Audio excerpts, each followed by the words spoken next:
lokal dengan mencerdaskan anak bangsa. Terus dukung channel ini dengan like, subscribe, jangan lupa klik loncengnya. Terima kasih.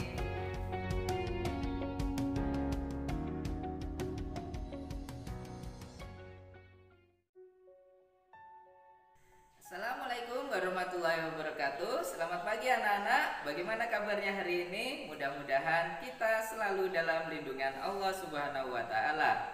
Baiklah anak-anak, pada kesempatan kali ini Bapak akan membahas tentang bryophyta.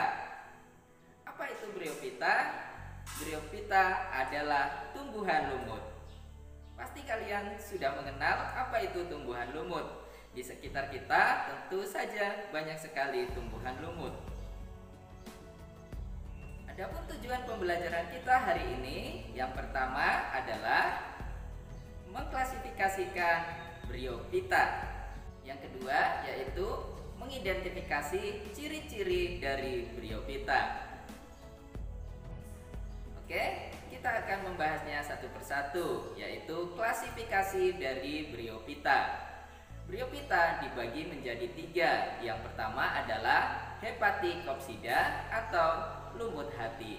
Yang kedua yaitu Anthocerotopsida atau disebut sebagai lumut tanduk. Dan yang ketiga adalah Bryopsida atau disebut sebagai lumut daun.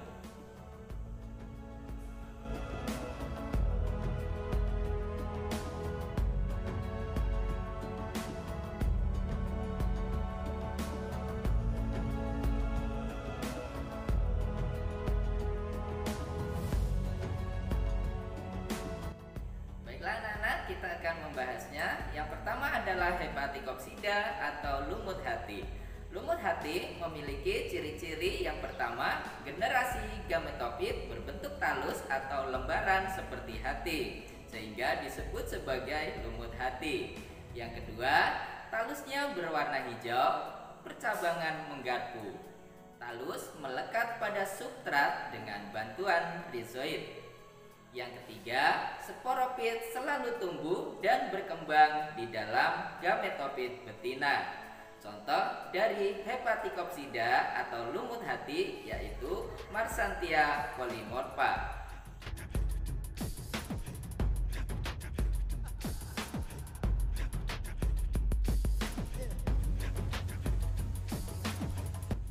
Selanjutnya yaitu Anthocerotopsida atau disebut sebagai lumut tanduk. Ciri-ciri dari Anthocerotopsida atau lumut tanduk yang pertama yaitu generasi gametofit berupa talus dengan tepi rata dan bertorek. Yang kedua yaitu sporopit tertancap di gametofit. Kapsul sporopit berada di luar berbentuk tanduk sehingga disebut juga sebagai lumut tanduk. Yang ketiga, pangkal kapsul atau sporopit dilindungi oleh involucrum. Dan yang keempat yaitu sel tubuhnya mempunyai kloroplas tunggal dan berukuran besar. Contoh dari Anthocerotopsida atau lumut tanduk yaitu Nototilas valvata.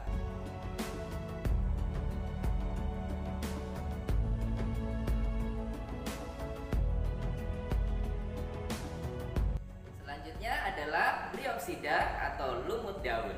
Lumut daun memiliki ciri-ciri. Yang pertama, generasi gametofit berupa talus berbentuk seperti tumbuhan kecil.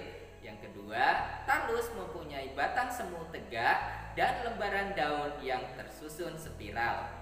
Yang ketiga, pada bagian puncak terdapat alat perkembangbiakan generatif berupa Antheridium dan Archegonium.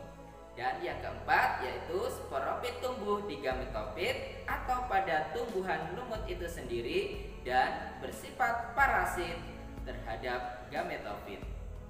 Contoh dari Bryopsida atau lumut daun yaitu Polytrichum.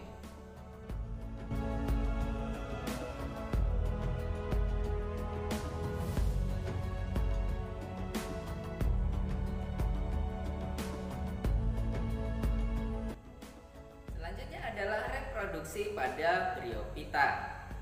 Reproduksi pada tumbuhan lumut ini diawali dari spora. Spora akan membentuk protalium dan protonema, kemudian akan tumbuh menjadi tumbuhan lumut baru.